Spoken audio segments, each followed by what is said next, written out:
Good afternoon. Thank you for coming today. I'm New York State Attorney General Eric Schneiderman, and I'm very honored to be joined here by Congressman Dan Maffei, Mayor Stephanie Miner, Senator David Valesky, and our Police Chief Frank Fowler. And we're here as a group reflecting commitment at the state, local, and federal levels to dealing with the most serious crime wave in America today, which is the theft of smartphones and assaults and murders associated with those thefts.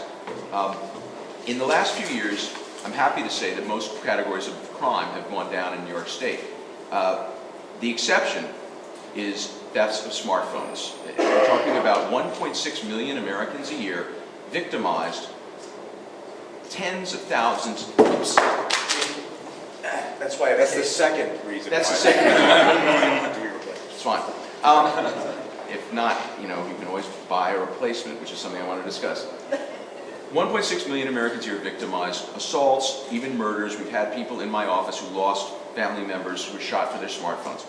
The staggering statistics tell you a story of a crime wave that can be stopped by the manufacturers of smartphones, but they have declined up until now to do so. So this started for my office at the beginning of last year, and we became aware of the crime statistics because of the explosion statistics in 2012. Beginning of last year, we learned that in New York City, there was a 40% increase in smartphone theft and assaults. And then we started looking at stats around the rest of the country and discovered this was an epidemic. Our tech guys then figured out that the problem was that smartphones are very easy to steal.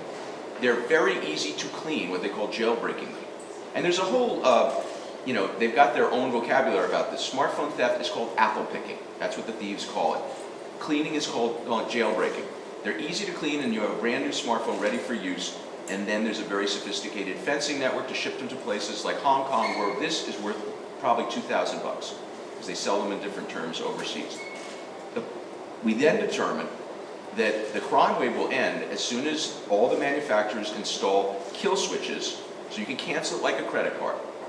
Then the crime wave ends. The thieves have no incentive to do this, but it has to be industry-wide, and it has to be something that the crooks know everyone has the capability of using. So we started off confronting the manufacturers, along with the District Attorney of San Francisco, who had been working on this also, and then started building our Secure Our Smartphone Coalition. We now have well over 100 people involved. We have mayors, we have district attorneys, we have attorneys general, a group of bipartisan AGs have written to the manufacturers, and I'm pleased to say that starting last summer, Apple did install an activation lock. Samsung announced very recently they're installing an even more sophisticated product on their new smartphones. We cannot rest until every manufacturer has got an opt-out, not an opt-in, activation lock, and we can all be safe. Now, one of the reasons we have determined that we had so much problems, and we put this out there, we determined after they conceded, the manufacturers came to our office and conceded they can install a kill switch, they have the technology. But they were saying, well, we like customer choice, customers may not want to use it. And this is like saying customers should have choice on whether they have brakes or headlights or turn signals. This doesn't just affect the customer, it affects everyone else's safety. And then we discovered that they were making $30 billion a year, the manufacturers replacing lost and stolen smartphones, and that seems to us to probably be a more serious reason for their reluctance than concern over customer choice. We also confronted the fact that when one manufacturer wanted to install very strong kill switch technology, they got resistance from the carriers, the phone services, who make money selling insurance for your smartphone. So we've now broken through that. Samsung has announced that there are 2 carriers that are willing to use its new technology. But we can't rest until all manufacturers have installed opt-out kill switches. The strongest piece of leverage we have, and we have great allies in local government, and Mayor Miner has already been a part of this coalition, and Chief Fowler. Our best leverage right now is the fact that our colleagues in the federal government have introduced a statute, the Smartphone Theft Prevention Act, in Congress. It has sponsors in both the House and the Senate, and I'm very pleased that Congressman Maffei is here adding his substantial influence and weight to this cause. I think this is something that the manufacturers will do. I think they will do it within the next 6 to 8 months. but they are going to move faster because of the pressure from the federal government. And it is a pleasure and an honor to be here with my great colleagues in government today. And now I'd like to bring up Congressman Maffei, who has a huge impact here and in Washington. And I'm very, very proud of the fact that we now have him as one of the sponsors of the bill to solve this problem. Thank you. Thank you very much. I first became interested in this in some of my work on the Science and Technology Committee, and there are a lot of technologies that actually are available. We did a hearing recently on technologies available to help confirm your credit card to avoid some of the credit card losses. But amongst all of this, probably the lowest hanging fruit, excuse the pun, the lowest hanging fruit are putting kill switches on these phones. And it's simple. It's something that if your phone gets stolen, you can access it remotely. You can make it so all of your information would be private, so that nobody would ever be able to get to any of your information, so that you would be protected from anybody trying to get your personal identification and say, do your identity theft, and so that nobody would ever be able to use your phone again, and therefore, why steal it? And indeed, if you look at a lot of the violent crime that has resulted from cell phone theft, this might be one of the few areas where a kill switch can save lives. And that's why it's so important. Now, we'd like the companies to do it themselves, and we believe they will. And as the Attorney General mentioned, Samsung and Apple started taking some steps, but we need to make sure they do. And that's why Jose Serrano has introduced, and I have co-sponsored this bill, the Smartphone Theft Prevention Act. It's also got a companion bill in the Senate, because if the companies won't do it themselves, then we've got to make sure people are protected. I'm hopeful that they will. I think that they will see that we're serious and that they will. And then the last thing is just how proud I am to be in a state and a city that's really taking a lead on this. The Attorney General has been the national leader on this, along with the DA for San Francisco, right, the two of you. And the state is really taking a lead. And in our city, the mayor and the chief of police, who are always looking exactly where the crime problem is in the community and address it. So now we need to make sure, though, the rest of the country understands and does it something as well. Thank you. Thank you. Thank you, Congressman. And now someone who provides state and national leadership on a whole host of issues and has made her voice heard here in Washington and in Albany, your great Mayor Stephanie Meyer. Thank you very much, Eric. When the Attorney General said that, I looked around because you could say the same about all of the gentlemen who are behind me, providing great leadership on state and national level. Those of you from the local media have often heard me talk about how local government needs the help of other levels of government to solve problems. And this is a perfect example of where we are seeing this happen. From the data we collected, which we do assiduously to make decisions and look at policies, we saw a rampant uptick in the kind of theft of smartphones and the impact it was having in our neighborhoods. In sharing that with the Attorney General, who was finding it on his own and doing his own research, and we endeavored to form a solution. Congressman Maffei has been there with us, looking forward to doing this, as well as Senator Valesky. So this is a perfect example of where you're seeing all levels of government working together, using data to drive a solution that is going to impact people's lives for the better in our community. I'm happy to be here to join my voice in support of this initiative and this effort, but also to remind you that this is not the first time that any of these gentlemen who hold elective office have stood behind me in this very hallway to announce a policy that inures to the benefit of people of Syracuse, Onondaga County, and Central New York, and I am eternally grateful for their leadership, that they show this to the community, and most importantly, for helping all of us solve problems to make sure that the people who live in this community have a better quality of life because of their efforts. So thank you very much for all of your efforts. Thank you, Speaker. Thank you, Your Honor. And it is, you know, I must say, it is always a pleasure to be in this hall because we always seem to be announcing something good. And the last time I was here, we were announcing good things related to land banks, and that legislation was sponsored by our next speaker, a terrific colleague in government, and a member of our Secure Our Smartphone Coalition, State Senator David Valesky. Thank you very much, Attorney General. Yes, it was not that long ago we were here talking about land banks, and just to refresh everyone's memory, Onondaga County and the city of Syracuse, the first land bank in the state, We are going to move forward now. The Attorney General, myself, and Assemblyman Magnarelli have sponsored your program bill to expand the land bank program in other communities across the state. So it's going to continue to be a great success. Mayor, Congressman, and Police Chief, thank you all for the leadership that you're providing. I'm happy to be here from the state legislative perspective. There are bills that have been introduced in the New York State Legislature, but this clearly, we're talking about manufacturers. This is something that is a national issue and a national problem that needs to be solved. And that is why the leadership from both Attorney General Schneiderman in working with the District Attorney from San Francisco and taking this to another level, and Congressman Maffei from the legislative perspective, who is working in a collaborative fashion with colleagues all across the country. This is not just a problem in New York City. You cited the statistics in New York City, but it's cities all across America. So we'll get this solved. As you said, either the manufacturers will do the right thing, and if they don't, I'm sure that Congressman Maffei and his influence in Washington through the legislative process will ensure that the right thing gets done. Thank you. Thank you. Thank you. And finally, the person who sees this problem on the ground day to day and who is one of the truly great law enforcement officers in our state. It's my honor to introduce Police Chief Fowler. Thank you. The first step in enforcement is a deterrence. Deterrence through enforcement and deterrence through education. Here in the city of Syracuse, we use data to drive our forces, to drive our resources, to address the problems, the specific problems.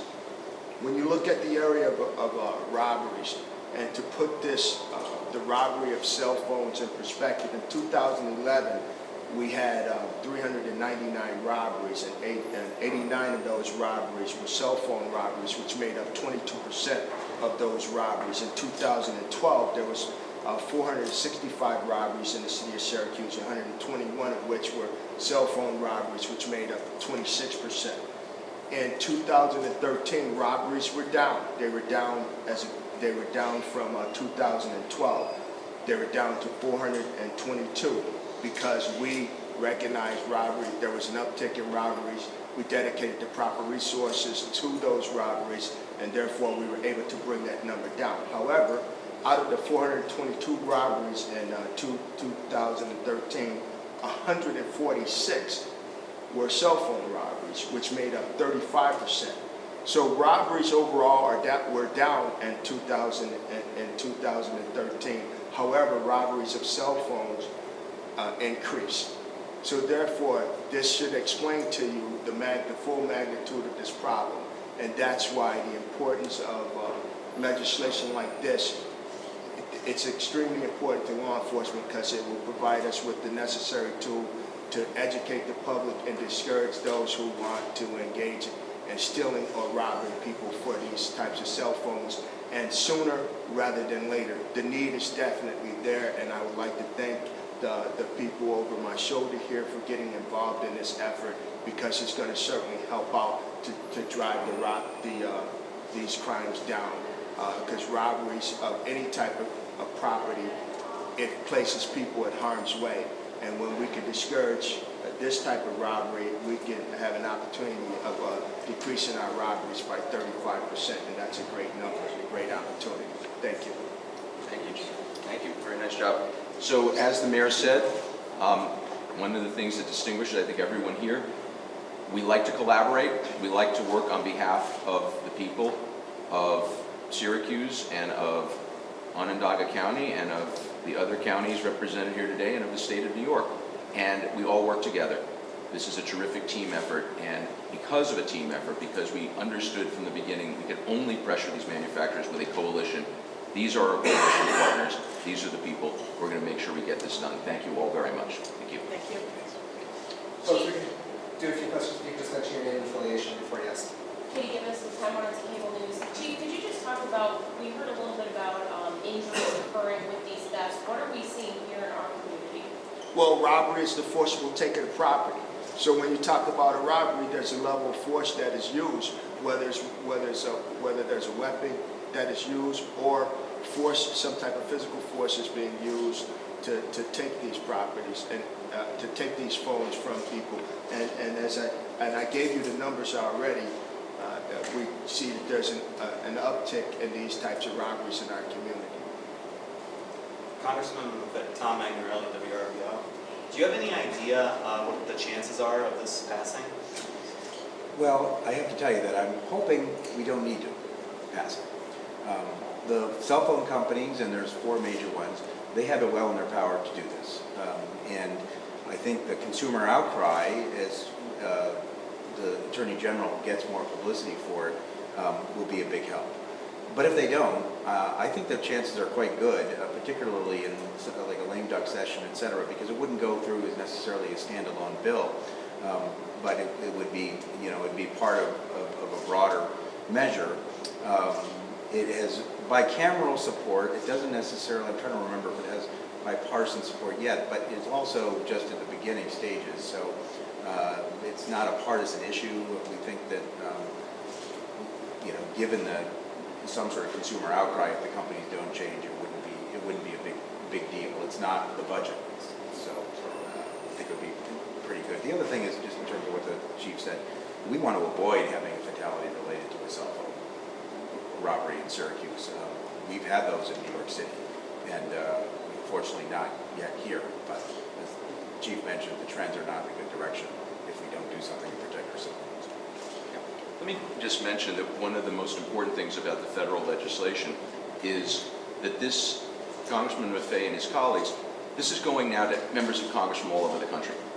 And a lot of them do talk to their police chiefs and then come on board. And we do have substantial bipartisan support already. The group of attorneys general that wrote to the manufacturers was bipartisan. And I do think this is a public safety issue. This is not something that should be subject to partisan politics, and I assure you that this federal bill is a very powerful vehicle for us making sure this gets done. Anybody else? Dora from CY Central. What kind of deadline are you giving cell phone companies to respond to your request? We haven't given them a specific deadline, but we are meeting with them on a regular basis, and I think you should look for some very dramatic action this fall. Question is, Attorney General, how are they pulling off these steps? I mean, I keep my cell phone with me in my pocket, pretty close to the vest, most every day. How are these steps being pulled off? The thefts are being pulled off in a variety of ways. Often, as the chief said, forcible taking. They'll shove someone, they'll hit someone. They sometimes have weapons. I have met with parents of children who were shot for their smartphones, so it can escalate all the way up to that. But look, people who are on the smartphones often are distracted. If they're listening to music or something, it's actually, people knock them over, grab them, and it's just very common. And it's too easy, right? You don't have to go mess around with someone emptying out their pockets. You just grab it, maybe you hit them or not, and you just take off. And there are fences online, there are fencing stores all over America. In California, and I don't know if it's spread, but I know last year in California, they started having automated fencing machines where all you have to do is drop the phone in, it reads the barcodes, and it spits out cash, which is sort of a technological innovation of questionable merit in my view. But it's really easy to get and really easy to resell. What type of enforcement would you be looking at if it does have to go the way of law for this to happen? I mean, I think very simply, the legislation is not complicated, and the Smartphone Theft Prevention Act is well drafted, clear piece of legislation. You cannot sell a smartphone in the United States without it having the capability for the user to call into the manufacturer and shut it down. I mean, it's exactly the way we do with credit cards. We've been doing it for years. They have the ability to do it. We're making it less attractive for them to make this extra money, and the people here are the ones who are continuing to work with me to make it less and less attractive, and we think they're going to come around. Last one, if anybody else? Okay, Thank thanks you all. everybody. Thank you very much.